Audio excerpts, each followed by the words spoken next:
John Quinn. John. Well, I only use the computer and I have to use it. In other words, I have to force myself to go and use the computer.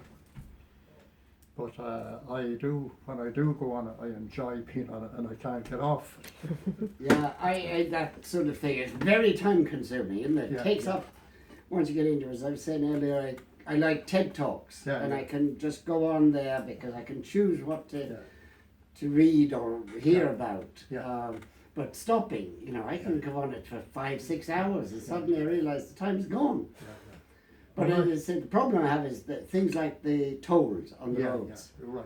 The good old fashioned days when you could sort of put something in your pocket and get and pay for it and not have to say pay by midnight tomorrow night or something like that, and then you forget about it.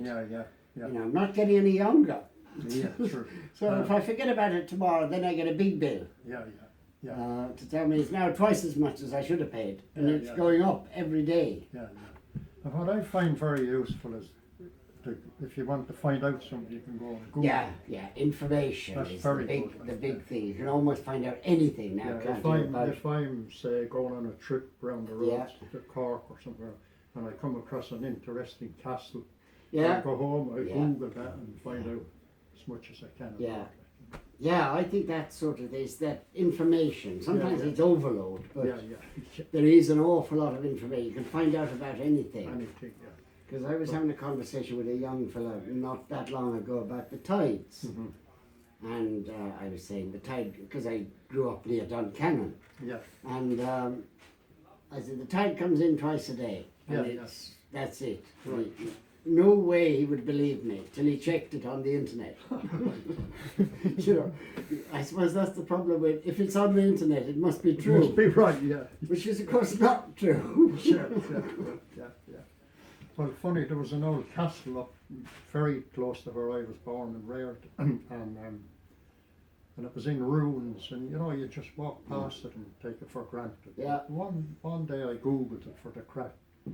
And I found out that there was a tunnel going from that old castle, and there's two roads, kind of Copner Road and Ballymurphy Road, and they're about a mile apart, and they reckon that this tunnel used to go underground and connect up with another castle on the other road.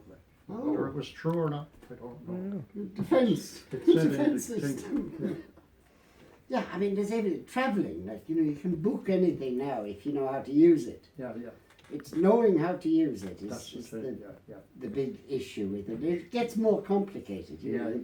Suddenly find an operating system is no longer supported. Or something like that. That you can go out of date. Everything, you really have to try and keep up with it. But things like the bank, for instance, I find that very useful. You can check out a thing at the bank very quickly. You can check what's available. It's I'm in an area where I don't have internet, so that is a difference. And holidays and so forth.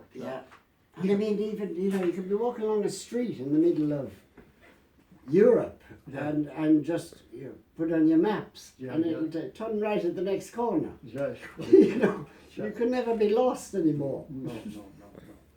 I wonder, does not being able to get lost take the fun out of something sometimes? It sometimes does a bit, yes. It does a bit. But then in those big cities, you're always lost. Actually, that was a funny thing. Remember I was asking you, I had a problem getting into a programme. And the agri one, wasn't it? Agriculture. I couldn't get into the programme, and I went into Waterford, into the agricultural place in Waterford, and they said they can't help me. I'll have to go to Clonmel. So I had to get in the car and go all the way up to Clonmel. And when I got up, they actually put me into the programme, and I did what I had to do. But I said to the girl, how come I had to come all the way from Waterford up to here to do that? And she said, well, they didn't expect so many people to use the computer to register for this thing. That something like 32,000 people actually using the computer to do this, and it was getting overloaded constantly. So that's why it wasn't working for you properly. They had to set up this thing specially in Clonmel so as you could go in and do it. Well, they should have had it set up everywhere, really, shouldn't they? Yeah. Unbelievable. Yeah, unbelievable. But that you can talk to people anywhere in the world. Yeah, yeah. Mm. You know, that's a huge, and most of the time free if you have the right sort of things on your phone. Yeah. Makes a big difference as well. Well, even not being able to use the computer now is like being illiterate. Yeah, it is. It is. It It's is. even more disabling than being illiterate. Yeah. Yeah, it is. There's no doubt about that at all, because there were plenty of people, you know, the generation above me, plenty of them were illiterate. So of course, yeah. You know, they didn't go to school at all. That's right, yeah.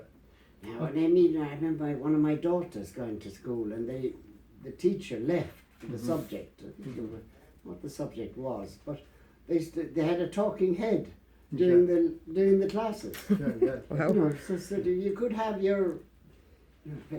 your advisor or supervisor now in the middle of China, Yeah. and you're doing your work here. Yeah. It's sharing knowledge and ideas. Yeah. There are obviously disadvantages to all that as well, because it means people can control things. Yeah, it can hack it. They can hack. Yeah. Yeah.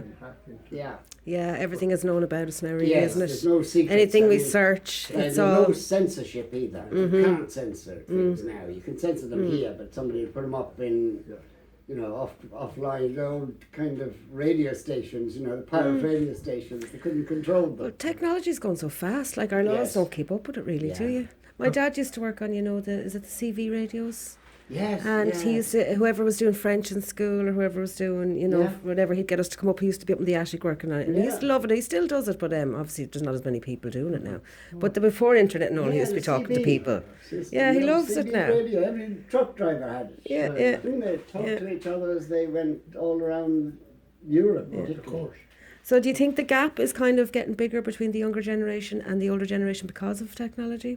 Do you think the gap? Yes, I think a would little think bit. so, I mean, yeah. there was Definitely. when you want to find out something, you know, you go into a computer shop. Yeah. They vary. Some are very. I remember my brother-in-law saying to me, "Find a young geek." Right. And he will almost certainly tell you what to do.